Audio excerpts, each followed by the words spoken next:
So this is Exeter Christmas Market, and took a visit there late November, early December last year.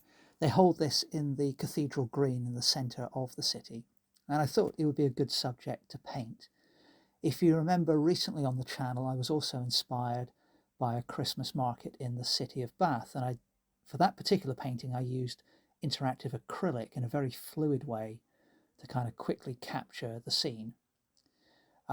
And that painting was 4 times the size of this one. So this is just A4 mixed media paper. It's around about 11 inches by 8 inches. And for this video, I'm going to be doing a watercolor line and wash study. So I'm showing you the initial drawing here, speeded up by about a factor of 4, but the painting itself will be done in real time. So as you can see, I'm starting out using the reference as an inspiration, but definitely not copying the exact arrangement of people. And the 3 figures on the left, the guy with the baseball cap, the guy or the lady with the brimmed hat, and then the lady with the woolly bobble hat, they immediately form a nice kind of leading diagonal into the main subject of the painting, which is the chap serving chips or potatoes or whatever festive food was available at this stall, I don't remember, to somebody in the crowd. So I quite liked that arrangement and kept it more or less as it was. I also liked the fact that there's a guy off in the background of the stall, because that gives a little bit of context and creates a little bit of a sense of depth within the drawing. And then here I'm just adding a person, which is kind of a little bit of a mishmash of the lady off in the distance with the pale blue bag. I don't think that's the person, obviously, that is being served in the photo, but I've just kind of moved people around a little bit. And then I'm copying the lady with the pink backpack here, and then just the arm and a little bit of the back of the guy on the far right, just to kind of frame the scene. Not sure I needed this person here, but it works out okay in the end. And then I deliberately, in just a second, I put in a fake view of the cathedral, because I'm doing what's right for my composition rather than copying the photograph. So I'm just sort of thinking, okay, I want something to give a little bit more of an environment to what I've got so far. So I'm just popping in a cathedral tower and a little bit of fake perspective.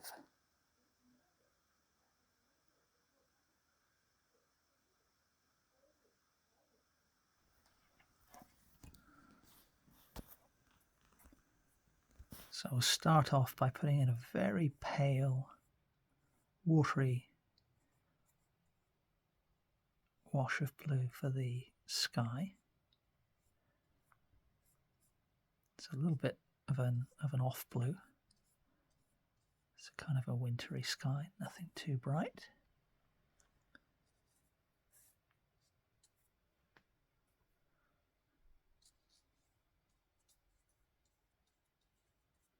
It's gone a little bit too close to pure blue there, so let's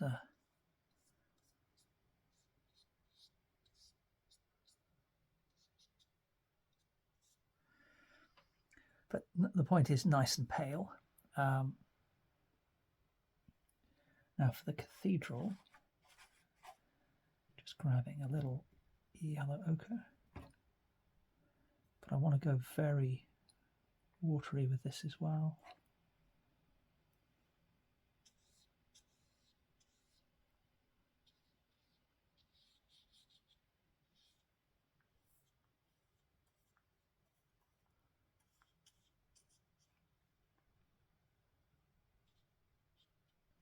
And those bits of white between the sky and the cathedral, I don't mind them too much, actually. I think it sort of adds a little bit there. Now I'm going to go slightly darker, add a touch of burnt umber, but nothing very much, still staying very, very watery and fluid and pale with the background washes.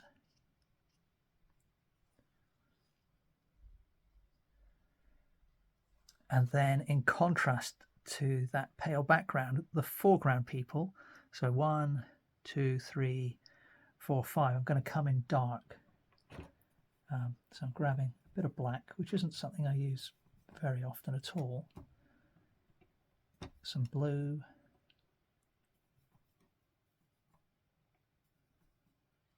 And we'll just go darker this guy's jacket.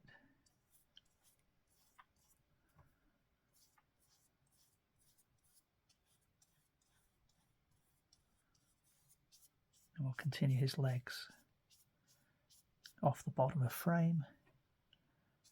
Give him a dark blue cap.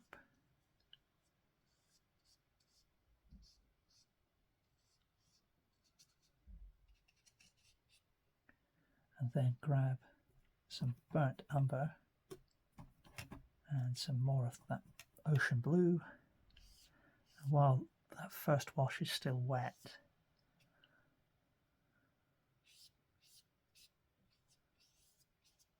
we'll sweep in some hints of tone, leaving his shoulder and the right side of the body just a little bit lighter. Now, to balance the painting out, we've got a person just sort of disappearing off frame here on the right. So this is the arm, elbow, and this is the person's back I'm just filling in.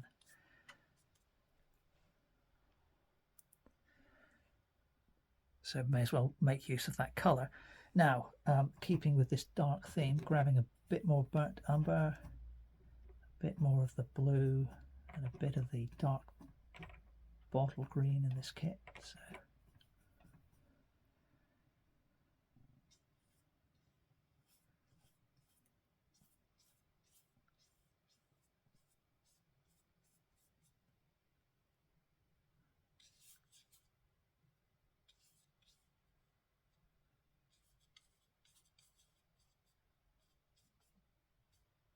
and again, popping a bit of the black in there, a bit more of the burnt umber.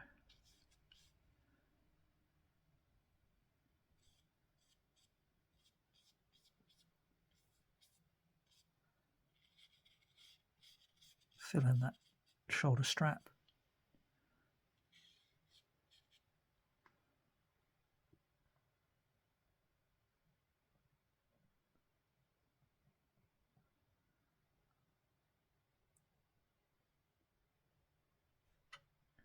And then I'm going back to my burnt umber, still the same brush, I haven't washed it out, but we'll pop in. It's come out a little grayer than I had intended, but I think it's actually okay for this foreground person. Perhaps go a little darker again. Get a bit of blue mixed in there again. And just give the head a little bit of form. So the idea is that although these people are very much in the foreground, they're less important than the middle ground people. The background's very pale, the foreground's very dark.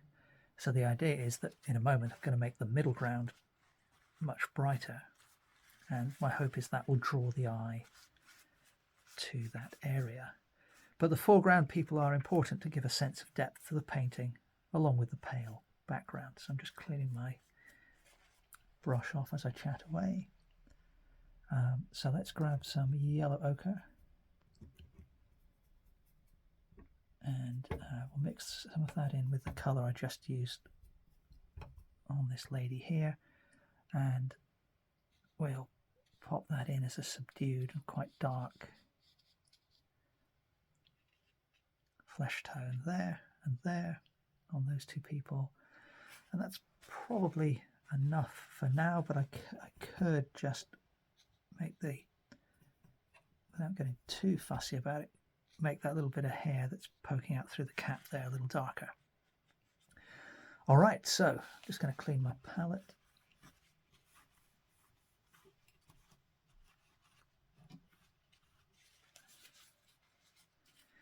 So now we're going to go bright and cheery for the middle ground.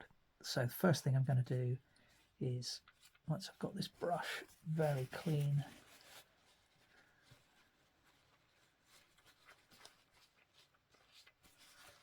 just going to grab some lemon yellow. Might go a bit sort of greenish with a little bit of brown that's left in the palette here, but that'll be okay. So I'm going to go nice and bright for the illuminated area inside this hut. I'll leave a little couple of bursts of white to represent the strip lighting, but I'm not going to be too worried about that really.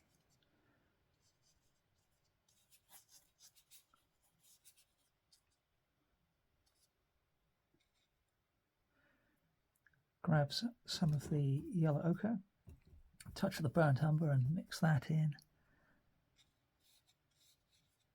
So although it's a brown, it's a fairly bright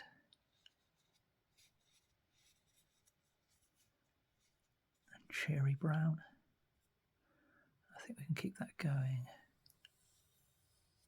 across there. And yeah, I think, do I want any more? Yeah, I could probably put a bit up under here, couldn't I?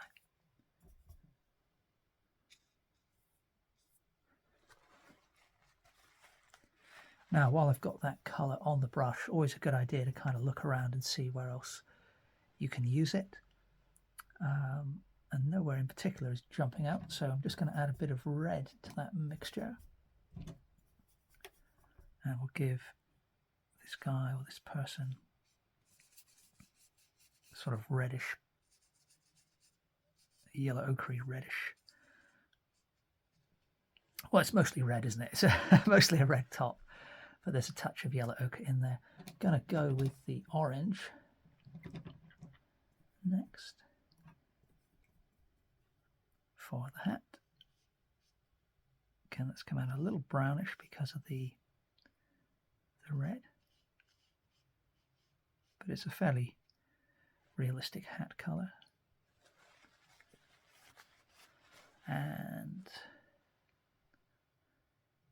let's make this lady's bag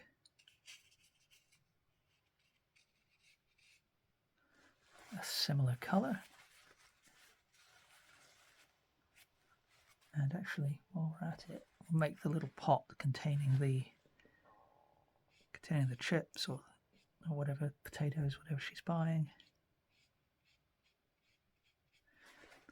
a similar colour.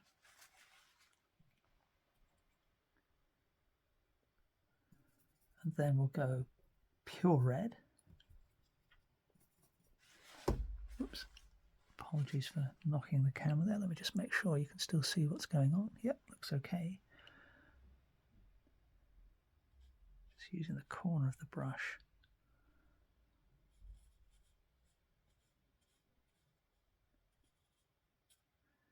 Give this guy's cap a little splash of colour, and I think it will work quite well. I think it will work quite well to give that little bit of apron that's showing a similar splash of colour, and maybe a little touch under there as well.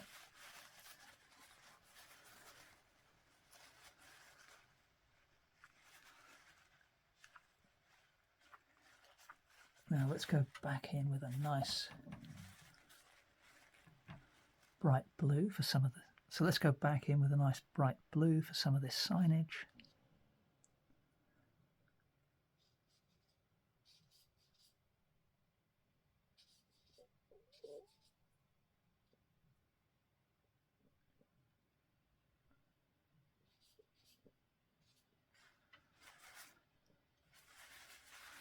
And again, keeping that blue on the go.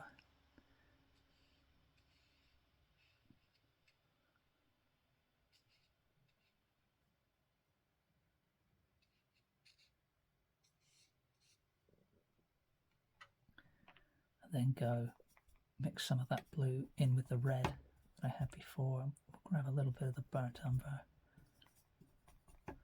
just to darken the legs down here.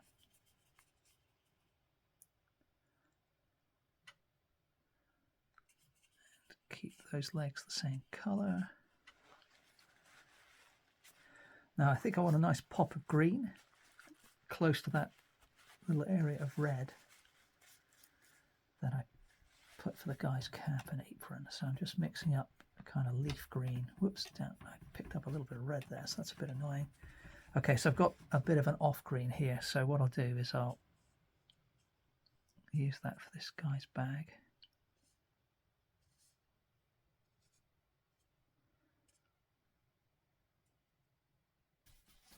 Here we go.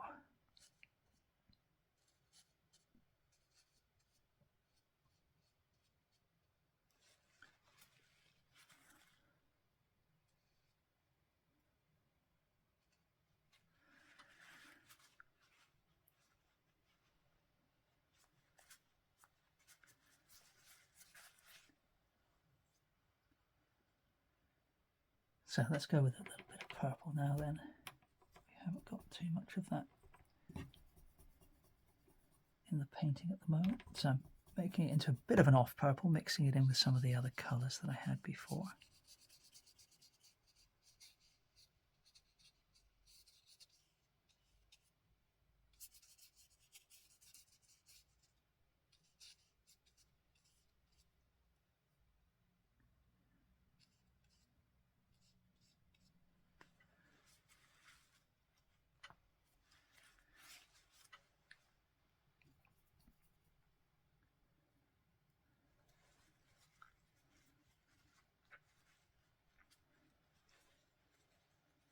We'll take just a touch of the red for this lady's scarf.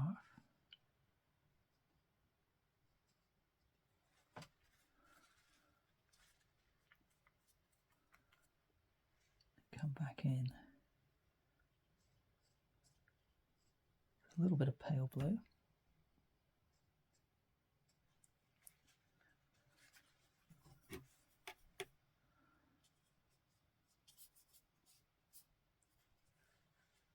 Fill in her legs there, and then a little bit of burnt umber will give her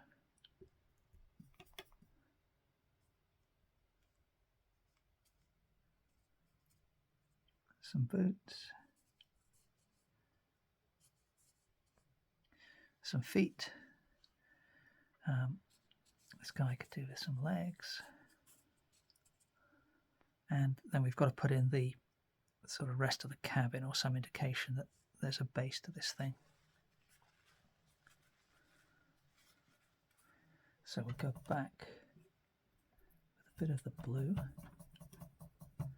but dial it down a bit by mixing in some burnt umber, so it's actually come out sort of a darkish, almost an indigo really. That's perhaps a bit, that's not too bad I guess. It could do with being a bit darker maybe. It's a little bit close in colour to that lady's legs.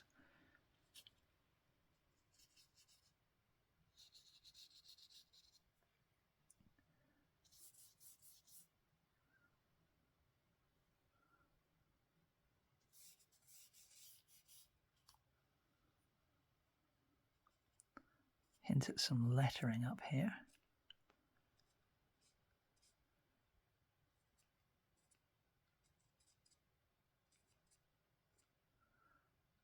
Doesn't matter what it says really.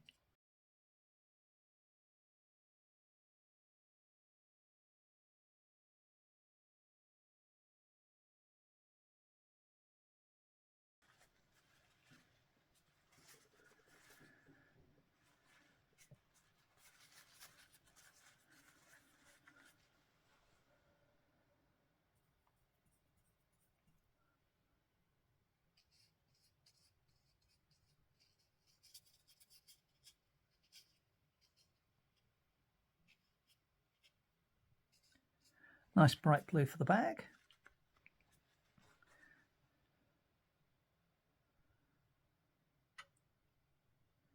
And then I think I'm going to go with a darker green. So just mixing some of that blue I just used in with the leaf green from before.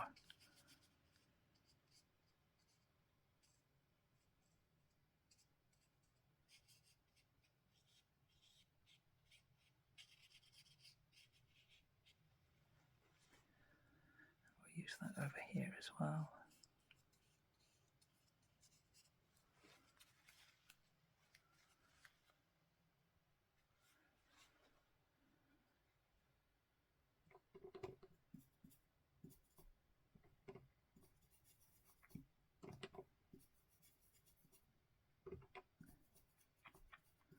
So paler wash for the chap back here.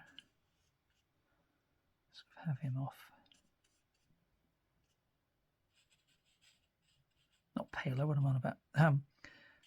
Just sort of a more subdued colour, so that that sort of disappears off into the background, but there's an indication that somebody's there.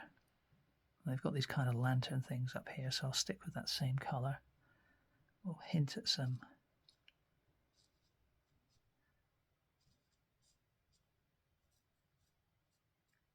lettering there.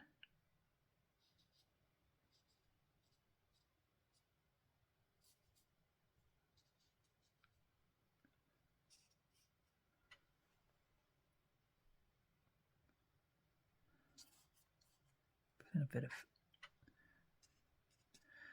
randomness here on the ground. I'm going to switch brushes next, I think.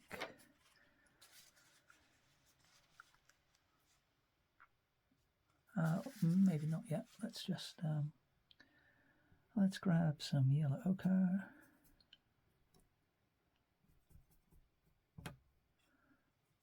And we'll just add a little bit of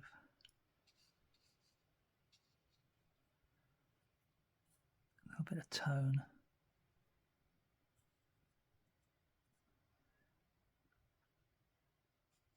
To the faces of some of these people.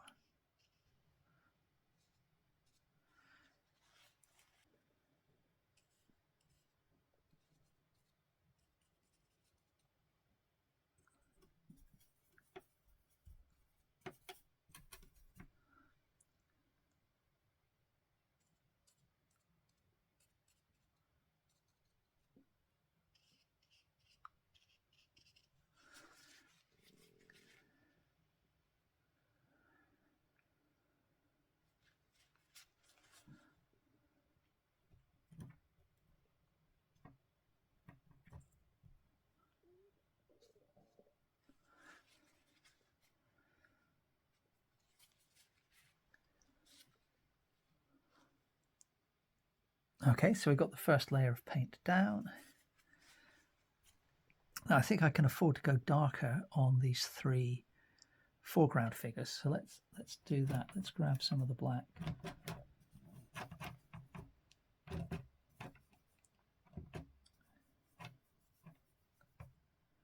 And some of the blue.